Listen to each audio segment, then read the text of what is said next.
Hello folks, Everchanger here, and welcome back to more Pokemon Yellow. Last time we completed our ascension of the Pokemon Tower, and we were able to calm the spirit of Marowak. In between episodes, I healed up our team, and I also sold our 4 nuggets for 20,000 Pokemon dollars, which is awesome. And this time we are heading into the Pokemon house right here to talk with Mr. Fuji. Now I believe one of these Pokemon is actually the Orphaned Cubone. Not that one. It's so warm. Pokemon are so nice to hug. They're like cats. I see. This is not it either. Huh, I wonder where it actually is. Mr. Fuji had been praying alone for Cubone's mother. Now what does this say? I actually do not know. Pokemon Monthly Grand Prize Drawing. The application form is gone. It's been clipped out. Oh, Mr. Fuji. What a hobbyist. David, your Pokédex quest may fail without love for your Pokemon. I think this may help your quest. And we obtain the Poké Flute. Upon hearing Poké Flute, sleeping Pokemon will spring awake. This works in battle. I believe it works on any Pokemon on the field, so I guess if you want to awaken only your Pokemon, Awakening is still a good item. But if your Pokemon's the only one asleep on the field, the Poké Flute will function identically. So, yeah, Awakening's value has been incredibly diminished by our obtaining of this item. It works on all sleeping Pokemon. Now, I don't have the map with me because it's honestly a pretty useless item, but there are 2 ways that we can proceed from this point. We can either go back to Celadon, awaken a sleeping Snorlax near there, and proceed south that way, or we can proceed south from here and waken up a sleeping Pokemon down here. And honestly, this way is the way I think I want to go, because this route is incredibly long, and I'd like to get it knocked out sooner rather than later. So we are going to be heading out this way, and it is worth noting, if you awaken the Snorlax over by Celadon first, you do have the opportunity to obtain the HM for Fly right now at the point that we are at in the game. However, I don't think I really am going to be needing it at present, so we're going to be doing this Snorlax first. So, let us check it out. It is a sleeping Pokemon blocking the way, so let's go into our inventory, scroll all the way down. Oh yeah, the Silphscope, as of right now, is completely useless, so I recommend depositing it into the PC. The reason I didn't is because I forgot. So anyway, let's use the Poké Flute.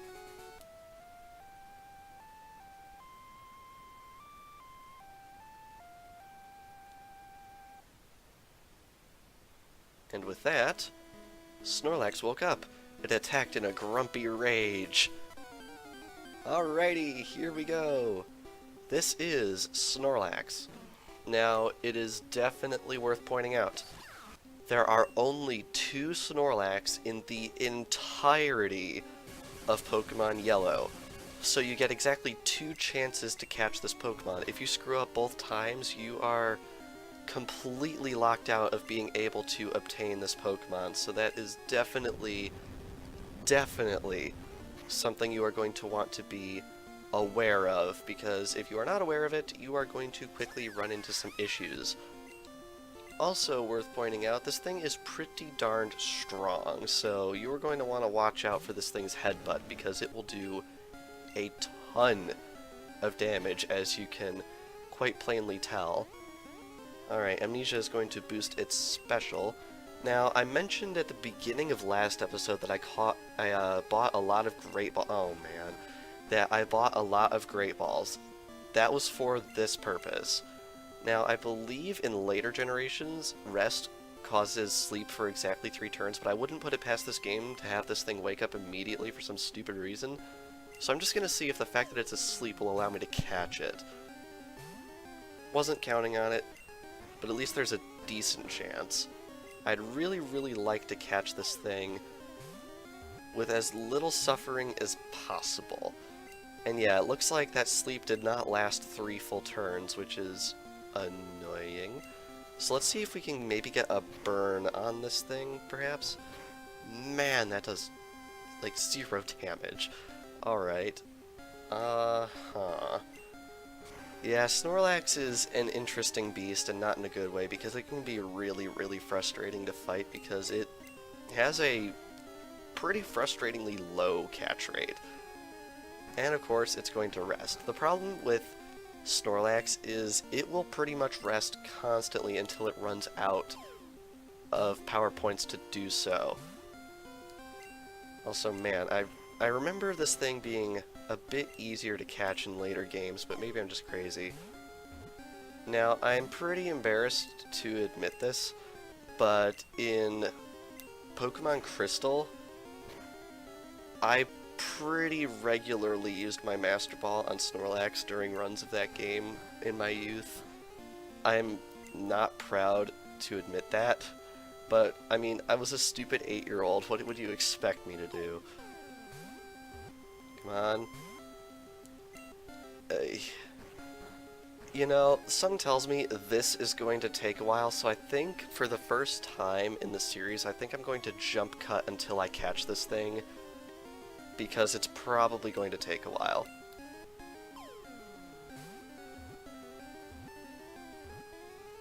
Thank you! Oh my god, that took way longer than it needed to. Snorlax was caught. Ay, ay, ay.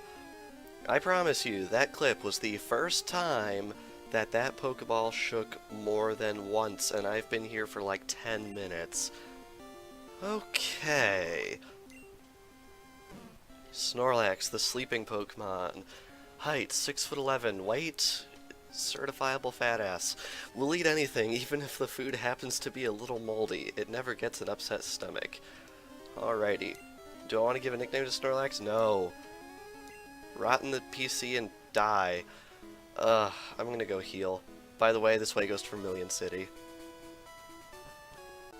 Alrighty, we are back on Route 12, I believe it is. Sport Fishing Area. Very, very nice. Man, that was stupid. Like, that whole Snorlax thing. Stupid, stupid, stupid, stupid, stupid. If I had that much trouble catching Snorlax, of all things, I don't even want to know how certain later boss fights are going to go, I'll just say that much. Anyway, this is our first battle of many on our way to the next town. There are, I want to say, 4 routes consecutively going from Lavender Town to our destination, so it's gonna be really quite a while before we get to the next town because we have a lot of trainers to get through. Now honestly, we could have taken the other route to the next town because there are 2 ways to go, but honestly I prefer to do this one first just to get it out of the way because it's gonna be long, it's gonna be tedious, I'm not gonna sugarcoat it for you guys. Alrighty. And technically there is actually a 3rd way we can go. Not to the next town, but if you wanted to, there is a way to get into Saffron City at this point.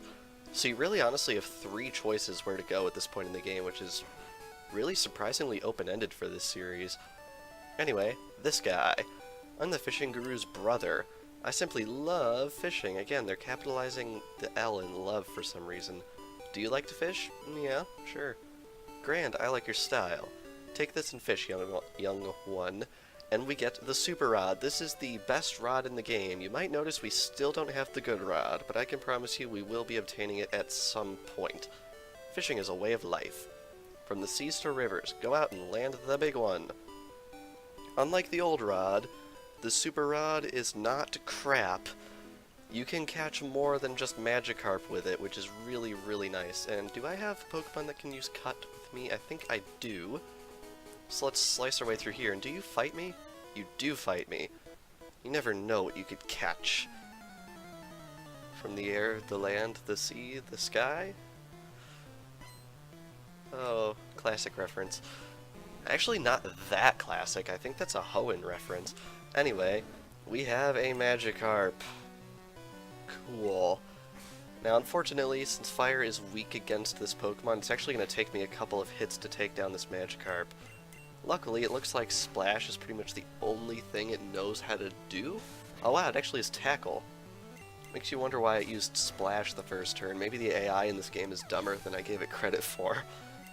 Alrighty, and up next is another Magikarp. I think I'm going to switch over to Ivysaur for this one, because Ivysaur has a distinct type advantage on this guy, and even though it's going to give, like, 0 experience, it's something.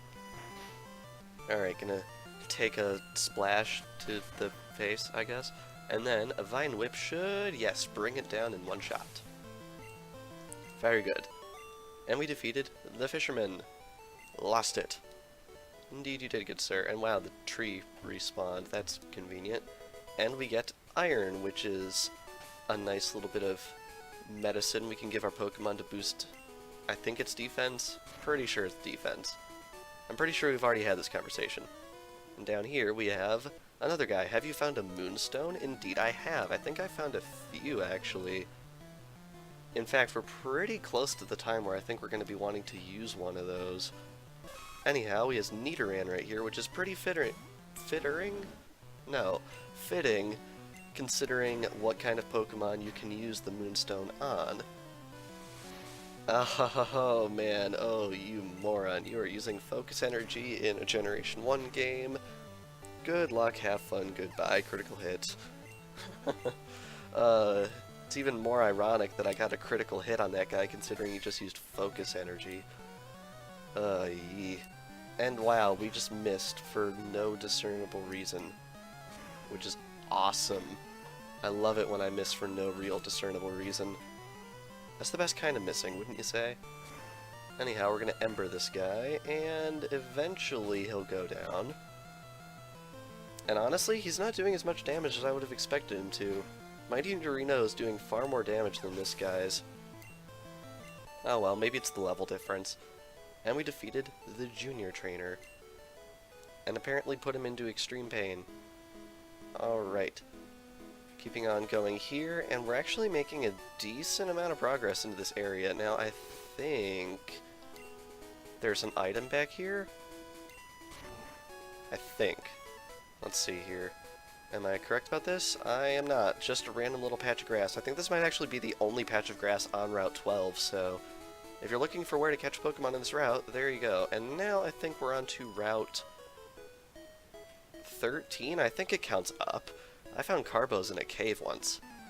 Yes, because that is the kind of thing that people will just leave lying around in caves, because this is Pokemon, and considering how much people like to evangelize the environment in the Pokemon series, people tend to litter a lot, because you find items everywhere in this world. It's kind of crazy, actually, when you think about it. There's stuff lying all over the place. And apparently you're the only Good Samaritan in the entire region, because you're the only one that ever picks it up. That's my new headcanon. Alrighty, anyway, wow, that did a lot of damage. That Horn attack did quite a bit. Luckily, my Vine Whip is also doing quite a bit to this Goldeen, and hopefully we'll get Razor Leaf soon. I'll be honest, I've never looked up during this Let's Play when we actually are going to learn Razor Leaf, so I'm just sort of hoping it'll happen upon us at some point. I really, really want that move. It's so much better than Vine Whip. Like, so much better than Vine Whip, you have no idea. Also, he lowered our speed when we're already slower than him. Oh, thank God, that Hypnosis missed. Ugh. Hypnosis? Not a fan. Not a fan of having that used on me. And Ivysaur grows to level 28. Come on, Razor Leaf. No? Oh well. It was worth a shot. It was worth a shot. Anyway, gonna Vine Whip again, because really we don't have anything better to do, because I am Ivysaur, hear me roar. Bubble's going to do minimal damage, and one more Vine Whip should bring down this horsey. Piece of cake. Very good. Just messed up. Yes, yes, you did mess up because you challenged me. Wahaha. My bird Pokemon want to scrap. Well, you want to scrap, I'm definitely available. Now, unfortunately, Pikachu is unconscious at the moment, so it's not the best matchup for these guys, but then, on the other hand, it's a Pidgey. on the other wing, on the other paw, on the other hand, whatever. This is Pokemon. There's all sorts of different appendages that you can make a phrase out of. I don't even know where that came from. Maybe I'm just going insane because of school. Alright, and Charmeleon gets level 32. Very good. And up next is Pidgeotto, which is a slightly better model of the Pidgey line of designer products. But it's still going to go down to my Charmeleon, especially if it misses Sand Attack. Yes! Oh, I love it when the AI misses Sand Attack. Oh, I thought he missed it again. But no, it's just the hanging that this game tends to do sometimes. And we hit him anyway. Down he goes. And we defeated yet another trainer. We're actually plowing through these guys pretty darned quickly, which I'm very happy about. And why not? Let's take out another. I'm told I'm good for a kit. Wow. Okay, who told you that? That's, an interesting oh my god, she has 5 Pokemon. Do you mean good as in well-behaved, or good as in good at Pokemon? Because considering you've got freaking 5 of these things, I think I know the answer to the question. Jeez. Alright, this might be the last fight we do in this episode. I wasn't entirely keeping track of how long it took me to catch Snorlax, but I'm hoping I'll be able to cut the video at a relatively sensible time. Alright, we have a Meowth coming up next, so I think Nidorino will be a good matchup for this one. Second Meowth in as many episodes, because we fought a Meowth last episode, and he didn't make it out of that one very well, and it looks like this one won't either. Because we have the almighty Double Kick. Oh, I love Double Kick. It can carry you throughout most of the game. It's really, really great. In fact, I'm pretty sure Nidorino and its evolution are a mainstay on speedruns of this game. At least, I'm pretty sure in glitchless runs, you're going to see Nidorino a lot. I think in the glitched runs, you don't really need to train Pokemon too terribly much, to be honest, because of how broken this game is. You know what, we're going to keep Nidorino out for this one, and I think Horn Attack will probably do a very large number on this thing, if not knock it out entirely. Yeah, look at that, that was beautiful. Beautiful, beautiful, beautiful. And down it goes. And the last Pokemon is, oh wow, it's another Meowth. Okay, another Meowth, I can definitely handle that. Double Kick will take you out. No problem. No problem at all. And there it goes. That battle went quicker than I was expecting it to, considering this girl had 5 Pokemon. That's a lot. Man. Alrighty. Now right here, Route 13, north to Silence Bridge, which is where we just were, and I believe there's a hidden item somewhere around here? Yes. There's a calcium hiding right there, and oh, I have no room for items. Oh well, it's time to use some of the, drugs I've got. Who could use some defense? Sure, we'll give it to Pikachu, because unlike other Pokemon on the team, Pikachu's never going to evolve, so I have a feeling it's going to fall behind decently quickly if we're not careful. What else do we have here? HP up we can use. There we go. Now, is there anything else that we can use? No, there is not. But we can pick up the calcium and then use it immediately because it really exists to be used. So let's use that on Pikachu. And it special rises. Very good. Now, I think with that, we are going to head back over to this end of this little fence maze. And I think this is where we are going to stop. So, this past episode of Pokemon Yellow, we conquered Snorlax after much off-screen frustration, let me tell you. And we also conquered Route 12 and a little bit of Route 13 on our way to the next town. So next time on Pokemon Yellow, we are going to be continuing to do just that, and the episode after that probably the same, because this route is very, very long. So without further ado, thank you all for watching, and I will see you guys next time.